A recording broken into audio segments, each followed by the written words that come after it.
Welcome back to Sonoran Living as we take a closer look at this year's Valle del Sol Mom of the Year honorees. Our next outstanding honoree, Leticia de la Vara, makes balancing motherhood, community work, family, and her career look easy. Leticia de la Vara, Chief of Staff at TNTP, a national education firm focused on ending educational inequalities, is a 2021 Mom of the Year. And here's why. Leticia leads policy and programmatic efforts to address effective teaching for our children in classrooms throughout the country. She has demonstrated what it means to be an exemplary mother and a great community leader.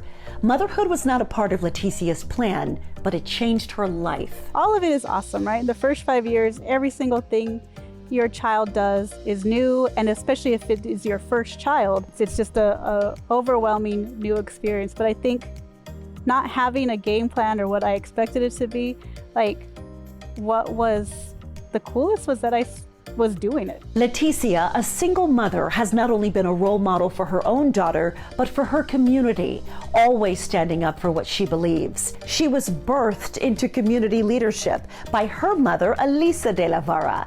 She says it's part of her DNA. And as a mother, Leticia has brought her daughter along, just as Leticia's mother did with her. My daughter has been right next to me all the time, and it's been important for me to do that, and I intentionally did that because of what my mother did for me. I didn't have to wonder whether or not I could accomplish something. I saw it in her, and I saw it in other women, in other mothers, in how they held it down both in the community but in their families, and always demonstrated you don't have to choose one or the other. It's not going to be easy, but you can do both. For many, motherhood can mean many things, but here's what it means to Leticia. Are you giving love, and are you receiving love? I think that's just the definition. Whether you are a mother by birth, or a mother by choice, or a mother by marriage, or just a mother by default because of other life circumstances, your capacity to give love and your capacity for the people who you're giving to feel it and to receive it, I think that's what I define it by. Trust me, we understand that motherhood can be challenging when having to work and balance life.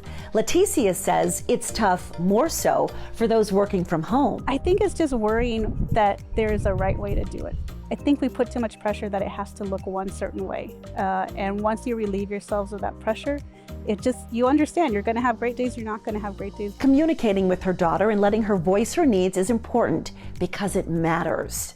Along my career, when I've had new opportunities, I've had a very specific conversation. If I take this role, this is what it means. How do you feel about that? So there is a voice, because I also think it's important for her to understand her voice matters no matter what along that full spectrum of her development. Leticia also shares it can be overwhelming, and it's okay to ask for support. Whether it's support from your chosen family or your blood family, it's important to acknowledge that you can't always do it alone. Putting that community out there and making sure you give yourself that opportunity to say, I can't always do it, is so important to being a fully fulfilled mother. Finally, Leticia has a piece of advice for all the mothers out there. Don't ascribe to one way of parenting, because you deserve all the ways. You deserve everything, and don't be hard on yourself. Particular to single parents, single mothers, you're doing awesome. I think that's the biggest thing. Congratulations, Leticia de la Vara, on being Mom of the Year.